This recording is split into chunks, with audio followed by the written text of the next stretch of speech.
네, 안녕하세요. 동포세계 김용필입니다. 오늘이 8월 22일이죠. 곧 있으면 8월 24일 한중수교 30주년이 됩니다.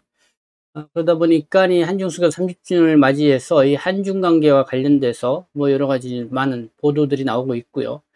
특히 이 국민 여론조사 이런 결과들이 지금 나오고 있습니다. 그래서 한번 좀 오늘 아침 뉴스를 보니까 이 동아일보가요, 이 MZ세대, 그게 성균관대학교 중국 연구소에서 실시한 이 여론조사 결과가 이렇게 나와 있습니다. 그러니까 보니까 MZ세대 79%가 중국을 싫다. 북중 뭐다, 이 호감도가 낮자, 뭐 이런, 언론 보도 내용이 있는데요. 한번 그 내용, 한번 보도 내용과 함께 같이 한번 보도록 하겠습니다. 네, MZ세대 79%가 중국이 싫다, 이렇게 대답을 했다고 합니다. 이 북한이나 일본보다도 호감도가 낮게 나오고 있다는 것인데요. 네, 한중수교 30주년을 맞이해서 인식조사를 실시한 겁니다. 보니까 이렇게 기사가 시작합니다. 이 중국 하면은 감옥이라는 이미지가 떠올라요. 이 중국인은 스스로가 감옥에 갇혀 있는 줄 모르는 사람들이라는 생각이 듭니다. 네, 세게 얘기를 한 건데 중국 자체가 감옥이다. 네, 이런 얘기입니다. 한중수교 30주년이 24일을 앞두고 동아일보와 이 성균관대, 이 성균 중국 연구소가 한중 2030 세대 각각 10명씩 모두 20명을 대상으로 진행한 심층 인터뷰에서 한국인 박모 씨는 이렇게 말했다. 네, 중국 하면은 감옥이라는 이미지가 떠올라요. 중국인은 스스로가 감옥에 갇혀 있는 줄 모르는 사람들이라는 생각이 듭니다. 그리고 중국에 대한 이 한국 MZ 세대들의 부정적인 인식은 동아일보와 한국국제교류재단 성균 중국 연구소가 공동으로 의뢰해 여론조사 기관 리서치가 지난 8월 11일서부터 14일 전국 만 20에서 39세 성인 남녀 420명을 상대로 진행한 여론조사도 확인을 했다. 420명을 대상으로 여론조사를 한 건데요. 여론조사 결과를 이렇게 보니까요. 한국의 2030 세대의 이 국가별 평균 호감도 보니까요. 뭐 중국이 2.73, 북한이 2.89, 일본이 3.98, 미국이 6.76. 미국이 상당히 높게 나오는 걸 볼 수가 있습니다. 그러면 중국에 대한 이 비호감 이유 무엇이냐? 김치와 한복이 중국에서 기원했다는 주장이 48.2%로 가장 높게 차지한 걸 볼 수 있고요. 중국의 홍콩 민주화 시위 진압과 신장 위구르 등 인권 침해가 35.0, 그리고 기업들의 첨단 기술, 인재, 정보 유출과 지식재산권 침해가 29.3, 그리고 중국 공산당의 일당 통치 등 정치 체제가 26.4, 한국의 사드 배치에 대한 중국의 경제 보복 이런 게 18.8. 네, 이렇게 결과가 났습니다. 2030 세대 한국 대학생들을 대상으로 실시한 여론조사 결과인데요. 김치, 한복, 네, 중국에서 기원했다는 주장. 어쨌든 이 문화 충돌 현상인데요. 이런 현상은 어쨌든 요즘 크게 대두되고 있는 그 문제 중에 하나가 아닌가 생각합니다. 호감도를 매우 비호감 0점부터 매우 호감 10점 척도로 평가해달라 이렇게 물었을 때 중국에 대한 평균 호감도 2.73점. 네, 이렇게 나왔다는 것이죠. 2.73점. 그리고 미국은 6.76점, 그리고 일본이 3.98, 북한이 2.89. 그래서 중국에 대한 호감도가 북한이나 일본보다도 더 낮게 나왔다, 이런 것입니다. 현재 한중 관계가 나쁘다는 평가도 58.9%, 네, 절반 이상이 나쁘다고 이렇게 평가를 하고 있고, 한중 관계가 좋다는 평가는 5.3%에 그치고 있다. 그리고 한국에 대한 중국 정부의 고압적 외교 태도, 뭐 이런 게 가장 주요하게 원인을 차지하고 있다. 59.2%. 그리고 또 호감 여부와 상관없이 중국에 대한 가장 긍정적으로 평가하는 요소를 말해달라는 질문에 긍정적으로 평가하는 요소가 없다가 31%. 이렇게 또 자연환경과 역사 유저 이게 32.1%. 뭐 이렇게 비슷한 부분으로 나왔다는 것입니다. 이 전문가들이 분석해 보기를 중국에 대한 이 정서적 유대감이 굉장히 사라지고 있다, 이렇게 지적을 하고 있고요. 그리고 성균 중국 연구소 소장 이효옥 교수는 2030 세대의 이 부정적 인식이 여과 없이 확산되면은 미래 한중 관계의 가교가 매우 취약해질 것이다. 그리고 또 서강대학교의 중국문화학과의 이우견 교수, 교류가 실질적 혜택으로 이어진다고 젊은 층들이 느낄 수 있는 방법을 찾아야 한다. 뭐 이렇게 답변을 했다고 이렇게 보고 있습니다. 여기에는 MZ세대가 보는 중국, 한중 관계, 요 설문조사 내용도 한번 보도록 하겠습니다. 이 한중 관계 개선에 가장 필요한 것은 무엇이냐 이렇게 물어본 거죠. 그러니까 중국이 경제 안보 분야에서 한국을 압박하는 태도를 바꿔야 한다. 60.2%. 네, 가장 높게 나왔습니다.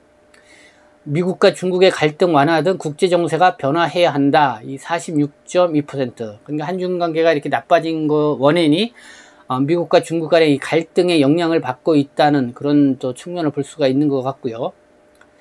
그리고 또 중국이 사드 보복을 해제해 양국 경제, 대중문화 교류를 정상화해야 한다. 31.7%. 사드 보복, 사드 문제. 결국은 한국에서 이 사드 배치를 이렇게 했던 그 필요성은 이 북한의 핵 문제 때문에 그렇죠. 그래서 좀 중국이 좀 적극적으로 북한의 핵 문제를 좀 풀어나갈 수 있도록 이 비핵화죠, 결국은. 그걸 하면서 영향을 미치면은 한국도 이 한반도에다가 이 사드를 설치할 명분이 없지 않나. 그래서 좀 그런 부분인데 좀 안타깝다는 생각이 듭니다. 그러니까 중국에서는 북한의 핵 문제에 대해서 이 비핵화 문제에 좀 미온적인 그런 자세를 보이고 있지 않나 이런 거죠. 그러다 보니까 한국은 어쨌든 이 사드 배치를 통해서 뭐 이 방어적 이 투사를 취하는데 이 중국의 입장에서는 지금 이 사드 배치를 통해서 중국의 이 어떤 이 군사 정보를 이렇게 파악하는 그런 용도 아니냐. 그래서 중국 측에서 상당히 불쾌함을 느끼고 있는 그런 상황입니다. 네, 그렇게 볼 수가 있을 것 같고요. 그리고 또 중국이 북한 문제 해결에서 한국을 더 적극적으로 도와야 한다. 그쵸. 앞서 말씀드린 거하고 좀 연관되어 있는 부분이고, 양국 민간 교류 및 인식 개선 프로그램을 강화해야 한다. 프로그램 인식 개선 20.5%. 이것도 중요하다고 생각합니다.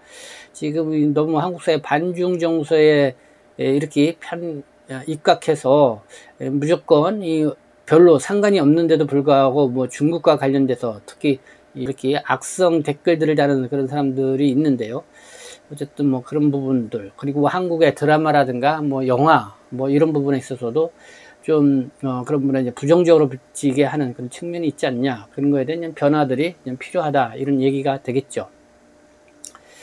이 한중 관계가 나쁜 원인 또 이렇게 봤는데, 한국에 대한 중국 정부의 고압적인 외교 및 태도, 이게 상당히 차지하고 있다. 52.9%.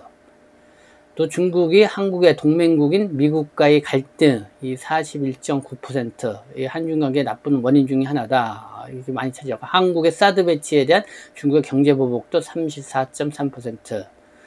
또 민주주의의 한국과 사회주의 중국 간의 정치 체제의 차이가 28.9%.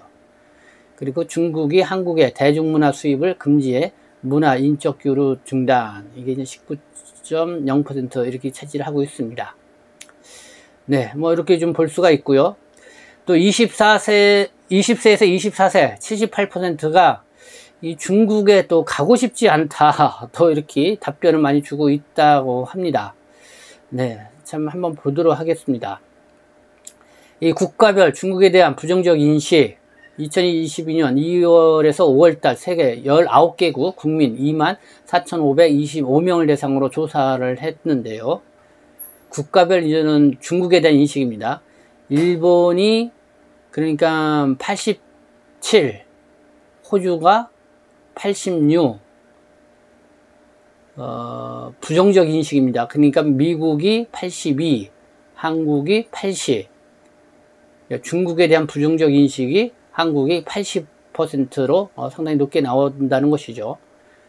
네, 뭐 또 한중 관계 앞으로의 전망, 뭐 10년 뒤 한중 관계 더 나빠질 것으로 응답한 자가 또 30% 가까이 이렇게 나왔습니다. 더 좋아질 것이다. 응답자가 16%에 그쳤다. 이런 거고, 51.9%는 현 상태가 유지될 것으로 이렇게 얘기를 했고, 58.9%는 현 한중 관계를 나쁘다고 평가한 것으로 감안하면 나쁜 이 한중 관계가 유지될 것으로 이렇게 본 셈이다. 이렇게 분석을 하고 있습니다. 네, 어쨌든 이 한중 관계가 상당히 빨간 등이 켜졌다. 특히 이 MZ 세대, 이 젊은 세대들에서 그렇다는 거죠. 좀 비관적인 그런 부분이 있습니다. 이 기회가 되면 중국을 방문하고 싶다. 얼마나 되냐? 그렇다고 대답한 사람이 33.5, 아니다가 65.4%. 네, 이렇게 대답을 했다는 겁니다. 그냥 65.4%가 중국을 방문하고 싶지 않다. 뭐 이런 측면에 대답을 했다는 거고요.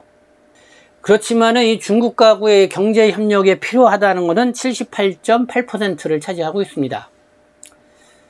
네, 78.8%, 거의 한 80% 이상은 그래도 미우나 공우나 중국과의 경제 협력은 필요하다. 뭐 이런 입장을 이렇게 대답을 해주고 있다는 것이죠. 아무래도 뭐 중국 큰 시장이고 또 지금까지도 뭐 한중 간의 경제 교류는 정말 큰 비중을 차지하고 있죠. 무시할 수 없다는 부분이 이렇게 여론조사에서도 이렇게 나오고 있는 그런 측면인 것 같습니다. 반면에 이 안보적 측면에서 중국을 협력 대상으로 보느냐 이런 질문에는 그렇지 않다가 49.7%, 그렇다가 48.7% 이렇게 비율이 팽팽하게 나왔다. 다만 매우 그렇다고 답한 비율은 8.3%, 전혀 그렇지 않다는 27.2%. 그리고 안보 협력 대상이 아닌 이유로는 중국이 주변국가 정치, 경제, 안보 분쟁을 일으킬 위험이 있기 때문이다가 38.9%. 이게 바로 중국에 대한 위협론, 뭐 이런 부분이 이제 영향을 미치는 것이 아닌가 생각이 듭니다. 지금의 먼저 홍콩을 바라보는 시선이라든가 이 대만과의 어떤 그 관계를 바라보는 그런 시선들이 젊은층에도 이렇게 영향을 미치고 있지 않나 생각이 듭니다. 안보 협력이 필요하다는 이유로 북핵 문제 해결을 위해 40.8%가 가장 많았다. 이렇게 볼 수가 있습니다. 네, 오늘 뭐 8월 22일 아침 신문 동아일보가 일면으로요, 바로 이 MZ 세대, 2030 세대 뭐 이렇게 설문조사한 내용 이렇게 좀 있어서 여러분들에게 말씀을 드렸습니다. 전반적으로 이 방송을 보시고 염려된다, 걱정된다 이렇게 생각하시는 분들이 많이 있습니다. 분명히 한중 관계는 지금 빨간 등이 켜져 있는 상황인데요. 그렇지만은 한국과 이 중국의 이 경제 협력은 상당히 필요하다. 거의 78.8%, 80% 가까이가 또 그렇게 대답을 하고 있기 때문에 그래서 우리가 좀 더 상호 이해하는 노력, 그리고 서로 또 인정할 건 인정하면서 그렇게 나아가는 그런 노력들이 펼쳐진다고 하면은 이 한중 관계에도 상당히 더 발전할 수 있는 그런 기회가 오리라 생각합니다. 네, 지금까지 시청해 주셔서 감사합니다. 저는 동포세계신 대표 편집장 김용필이었습니다.